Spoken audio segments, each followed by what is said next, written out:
año de periodistas. Mariana. Exactamente, la alegría de que ya el tiempo ha pasado y hace un año que estamos juntos compartiendo esta pantalla. Por supuesto, y como es habitual, decimos temas de la agenda urgente, y en este sentido queríamos reflexionar en un programa especial de 60 minutos con dirigentes de la política local acerca de esta tensión permanente que se da entre quienes hacen política, representan en los diferentes estamentos de la gestión pública, legislativa, lo que está ocurriendo en esa cuerda casi invisible de tensión entre la ciudadanía y la dirigencia. De eso vamos a hablar hoy. Ya está en nuestros estudios también el intendente Martín Gil, a quien agradecemos. Martín, ¿cómo estás? Buenas noches.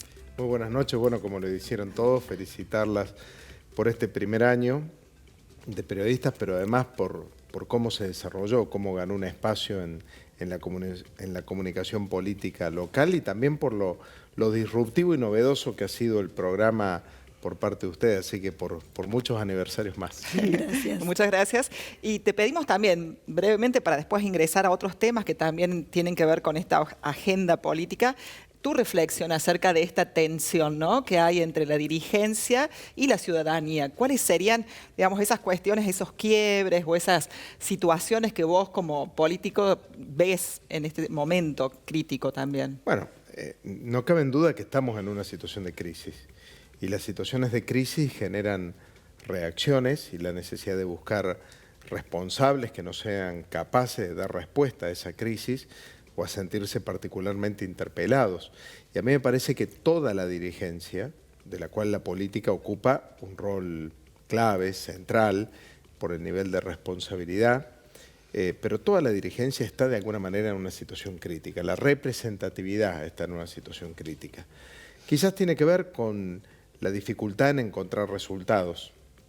Allá cuando se produjo el retorno de la democracia por el año 83, los primeros años de retorno a la democracia fueron un momento de gran efervescencia de la participación en todos los sentidos, en todos los espacios, partidos políticos, sindicatos, clubes, organizaciones juveniles, ONG. Y esta situación después sufrió numerosas tensiones de decepción de esa representación, de crisis profundas, de entender que no hay salida, hasta que el 2001, quizás como la expresión máxima, casi desintegradora que existió de nuestro carácter representativo nacional, que nos llevó a una situación, la de los 5 presidentes, la del caos totalizado en la calle y la consigna del que se vayan todos. Después existen momentos, existen etapas de vuelta a la participación, evidentemente que está unido a la capacidad de obtener resultados. Y vivimos los argentinos un proceso de crisis bastante prolongada. Una crisis económica que se origina ya por el 2018, que asienta o profundiza 2018-2019. Vivimos un sistema de endeudamiento que hace que el Estado tenga una incapacidad de dar respuesta más allá de su voluntad. Tenemos una pandemia que fue otra situación crítica de lo impuesto, de la orden, de los mandatos, digamos, así como al principio se aceptaba pacíficamente, después fue una hipótesis de situación y esto fue generando en un ánimo que nosotros advertimos evidentemente, también con distintos niveles de responsabilidades. Sobre esa situación muchas veces también hay una responsabilidad de construcción hegemónica, central de algunos medios de comunicación que intentan exacerbar aún más esas debilidades del sistema democrático y de alguna manera generar esa decepción como que gana generalizadamente. Nosotros siempre decimos que son los municipios el espacio donde la relación de vecindad, la relación directa, personal, así como implica enormes desafíos, le pone a la política le pone rostro. Y eso, más allá de las dificultades que existen y que nos alcanzan a todos, suele tener mayor capacidad de diálogo, de encuentro, de abordar el problema que puede existir hoy a través de las redes, plataformas o directamente en la calle. Esto no excluye a nadie ni implica no estar alcanzado por ninguna de estas realidades. Pero me parece que el gran desafío tiene que ver con que la democracia sea capaz de dar respuestas. Ya el logro de tener la democracia la alcanzamos. La alcanzamos como comunidad, como sociedad, estamos camino a festejar los 40 años de vida democrática y claramente hoy a nadie, algún trasnochado por ahí, pero a nadie se le ocurriría plantear la sustitución de un sistema democrático. Queda otra parte, que no es solo tener más democracia, sino mejor democracia. Y esa mejor democracia también tiene que presentarse en un esquema donde la vida política no sea un ring, no sea un espacio de... Es un espacio de confrontación, de ideas, pero no un espacio de confrontación donde el éxito de uno sea el fracaso del otro. Yo lo veo esto habitualmente, de un lado y del otro. Cuando el éxito de un espacio político trae consigo no la capacidad de ser mejor de lo que propone el otro, sino el fracaso del otro, como si el fracaso del otro no fuera el fracaso de todos los argentinos. Claro. Bueno, hay una mezquindad que es difícil de superar. Ojalá que estos 40 años de democracia nos permitan al menos replantearnos en un sentido de autocrítica, en un sentido de mirada hacia nuestro interior, quienes ejercemos esta vocación o esta tarea, porque me parece que la gente sí no tiene capacidad de espera, necesita respuestas, necesita de un sistema en el cual confiar y un sistema que le dé básicamente lo que la gente quiere, que es tener mejor educación, mejor calidad de vida, una economía normal, ni siquiera una economía floreciente, una economía normal, claro, digamos. Una previsibilidad, una certeza. Pero todo eso se logra con más política, no con menos política. Por allí esto que mencionaba recién, claro. de los por ahí, discursos, construcción, son todos iguales, claro, todos los políticos son iguales. Digo, me parece que hace falta más política. Comparto plenamente con vos. Lo que pasa es que muchas veces los centros de decisiones son corridos. Y así como en la vida política podemos tener distintas opiniones, distintos puntos de vista, pero todos participamos de una vocación pública donde se supone que aún en los matices cada uno de nosotros pone lo mejor o intenta poner lo mejor y quiere lo mejor. Digo, a veces hay sectores, hoy hay una clara vinculación de sectores económicos con grupos mediáticos concentrados, y el ataque desmedido, sistemático y organizado que hace caldo en el ánimo de la gente, muchas veces tienen que ver con sustituir el eje de las decisiones que se toman. Y eso, a la larga, le hace mucho mal, porque son unos pocos los que en un sistema que termina siendo autoritario, terminan tomando decisiones indirectas por la mayoría, incluso impersonales, porque no hay quien la tomó, pero bueno, evidentemente que los grupos de poder son muy fuertes en el mundo y son muy fuertes en la Argentina y a veces, bueno, juegan el partido en serio. Pero también lo que decía Mariana, desde el punto de vista de la política, no solo tiene que ver con la política en la representación, digamos, de los ejecutivos, de los legislativos, de los tres estamentos, sino en la articulación y en la gestión con también el sector privado, el sector productivo. Digamos, ahí también no hay que correrse, porque sin dudas tiene que ver con que... Los políticos necesitan una interacción permanente, eso también es claro. La vida pública es muy importante como para dejarla en manos de los políticos únicamente. Digo, hay una responsabilidad de dialogar con todos los actores que hacen a la vida de la comunidad, con los representantes sectoriales, cada uno en sus roles. Pero la presencia del Estado quedó, creo que la pandemia, cuando se escriba, cuando se tome distancia, la pandemia revalorizó el rol del Estado en muchas cosas. Hubiera sido mucho más dramático de lo que fue atravesar la pandemia sin un Estado que tomara decisiones alejado de los intereses que cada uno podía representar. Por supuesto, con errores, con dificultades, naufragando en algo que no sabía cómo iba a ser al día siguiente. Ahora es fácil criticarlo de este lado. Claro, con el diario del lunes cualquiera hace un análisis. Revalorizó el rol de los Estados, de la ciencia y la tecnología, de la educación, del rol de la salud. Veníamos de un país que no tenía Ministerio de Salud. Digo, el rol de la salud, el rol de los medios, de la economía, del sistema productivo. Y me parece que todos tenemos que trabajar en ese sentido y no dejarse desanimar. Yo siempre lo dije, creo que en el último informe del Consejo Deliberante, nuestro gran desafío es tener una acción política que le devuelva la esperanza a la gente. Me parece que eso es clave en este momento. Es tanta la mala onda y el desánimo que es necesario que los actores de la política devuelvan una esperanza real, no una esperanza de un espejito de color ni una mentira, pero una esperanza real. Porque si un pueblo pierde su capacidad de esperanza de lo que viene, de poder mirar lo que viene vuelvo a decir, con una mirada esperanzadora, el fracaso y el desánimo es grave para una comunidad. Bien. Bueno, esto lo decía acá también Gabriel Suárez cuando vino acerca de esto de las desigualdades de la esperanza, sobre todo para aquellos que tienen tomado de Boaventura de Sousa Santos, que es fundamental hoy, digamos, militar eso también, ¿no? Que haya un equilibrio en esa posibilidad. Y además, las desigualdades que son marcadas, porque también es cierto, y no hago ataques con consideración a ningún sector, pero hay sectores que esperan largamente y que casi caen en una resignación. Está claro. Mientras que hay sectores que desde la opulencia y desde la ganancia también construyen desesperanza porque le va bien con un sistema de esa manera, ¿no? Con Martín decíamos abordar el tema de que la política está, digamos, primero, la economía, digamos, va a tener que traccionar lo que las decisiones políticas en este sentido vienen de la mano de un articulador político como es Massa.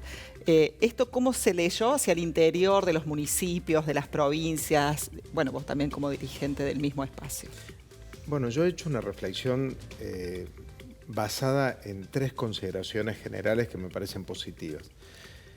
En primer lugar, la generación de expectativas. Creo que uno de los problemas que tuvo la salida de Martín Guzmán y las opciones que se barajaron y se concretaron durante los días siguientes fue cierta resignación del sistema económico nacional y de las fuerzas de la economía nacional.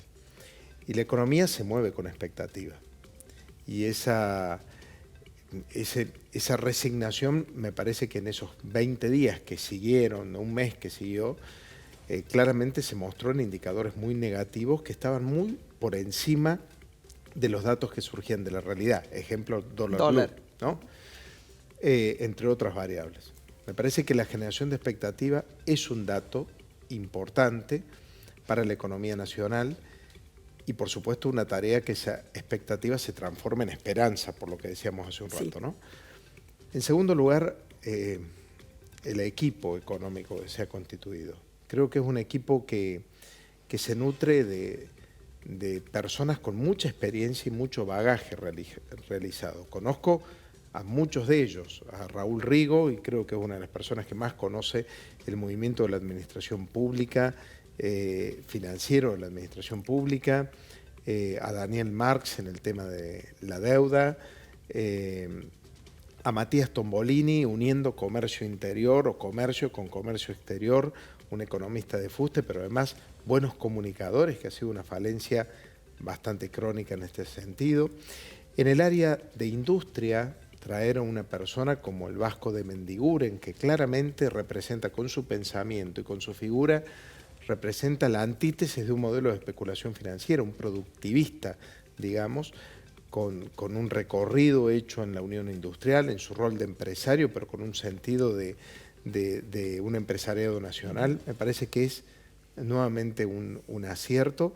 Y creo que buscar un ministro de Economía de Agricultura de la zona núcleo, en este caso el ministro de Agricultura de Entre Ríos, que había estado en Villa María 48 horas antes, 72 horas antes, y darle la Secretaría de Agricultura, Ganadería y Pesca también es un acierto, porque los temas del campo de la zona núcleo claramente tienen una dificultad de ser interpretados o interpelados por un proyecto político nacional, y me parece que es hablar en el mismo lenguaje, con los mismos actores y en la gestión directa. Y el tercer aspecto, que en algún momento se puede entender como dificultad o debilidad, creo que en el momento actual es una fortaleza, y es lo que uno habitualmente conoce como el manejo de la botonera, ¿no? Que entiendo que también Martín Guzmán llegó un momento que necesitaba tomar decisiones y no funcionaba la tecla de la botonera.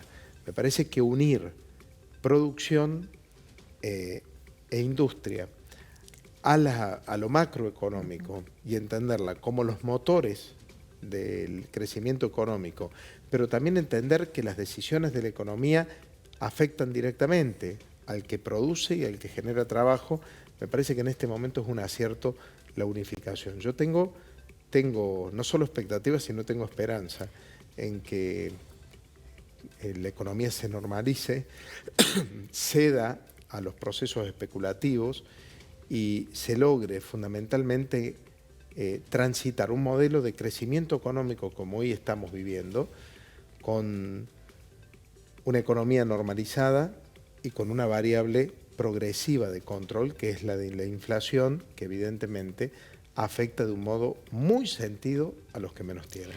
De lo que anunció Massa, ¿cuál crees que es la más peronista de las medidas, teniendo en cuenta que se supone que el peronismo va por la distribución del ingreso, por la mejora en la vida del asalariado, y en estas primeras medidas mucho eso no se nota? Bueno, primero que fue un plan real, un plan que tiene objetivos claros en cada una de las 4 dimensiones que marcó, con medidas concretas para lograr eso. Una economía que logre un equilibrio en el gasto público progresivo, que logre cumplir los compromisos que el propio gobierno ha firmado con el Fondo Monetario Internacional, que sea normal, porque a todos nos gusta, pero evidentemente uno no puede vivir de lo que no tiene, y lo que no tiene 2 formas de conseguirlo: con deuda, que la Argentina la vivió y la vivió muy mal, o con emisión, que también es uno de los factores generadores de inflación. Por lo tanto, es como morderse la cola. Si uno no controla eso,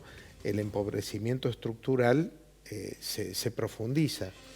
Me parece que hay políticas por ahí, cuando uno habla de peronismo, intenta estigmatizar algunas cosas, pero yo creo que la decisión de transformar llevar adelante un proceso donde la inversión en el subsidio se transforma en un subsidio al trabajo, más que en un subsidio al desempleo, es profundamente peronista, por ejemplo. Creo que también ha habido decisiones para los sectores más desfavorecidos.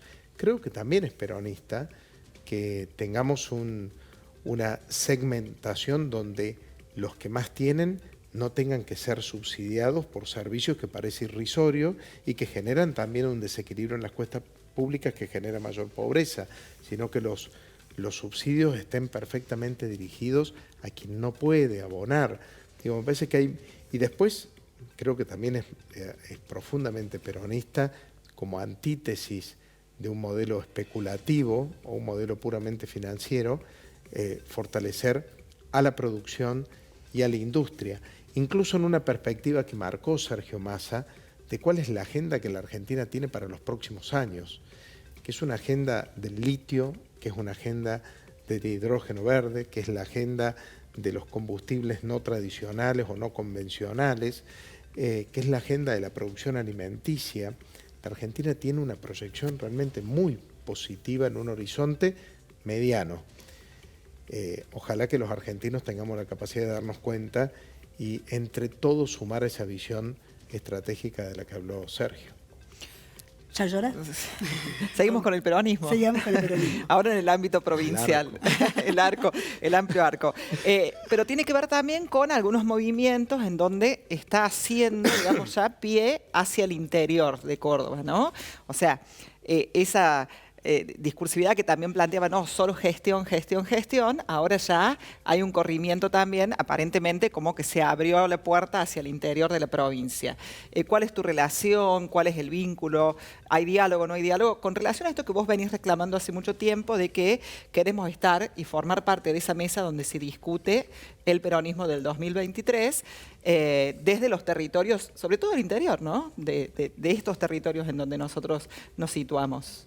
Bueno, en buena hora que lo sacaron a Martín al interior. No, digo, me parece que es, primero que tengo un afecto muy particular por él, nos conocemos hace mucho tiempo y le reconozco además en la gestión en la ciudad de Córdoba un cambio de actitud muy profundo que beneficia a los cordobeses y también a toda la provincia, que de alguna manera nos sentimos orgullosos de que la capital de nuestra provincia vuelva a tener una agenda de crecimiento, de desarrollo, que esté además más linda, digamos, que son las cosas que uno puede advertir cuando va a la ciudad.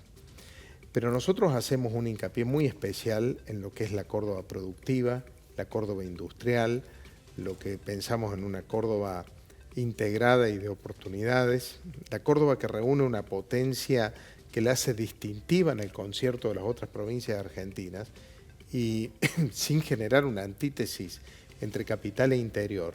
Gran parte de esos valores se encuentran en el interior de Córdoba, donde el trabajo se vive de una diferente manera, donde podemos construir comunidades de una sinergia entre lo público y lo privado, como existe en una ciudad como Villa María, que claramente es un modelo de desarrollo y de transformación que hoy nos trasciende como ciudad. Hemos logrado construir un modelo de cierta relación virtuosa, con dificultades, con problemas, pero de una relación virtuosa entre el sector educativo, académico, productivo, industrial, público, privado, donde se generan políticas de Estado más allá de lo contingente.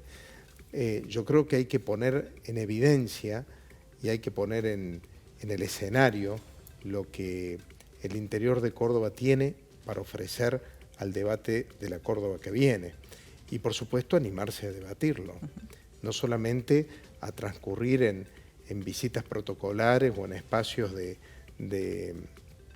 construcciones mediáticas. Me parece que hay una reflexión mucho más grande que nos tenemos que dar desde nuestros espacios políticos para lo que viene en Córdoba.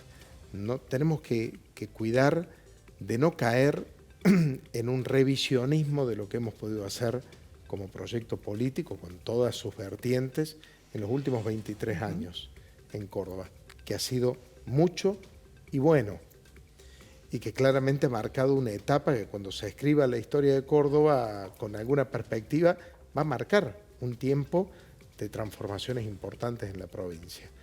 Pero nosotros tenemos que ser capaces de mirar lo que viene en Córdoba en los próximos 23 años. Y me parece que ahí tenemos que tener una mirada mucho más amplia y mucho más generosa. ¿Y está abierta la puerta para eso? ¿Las condiciones para eso?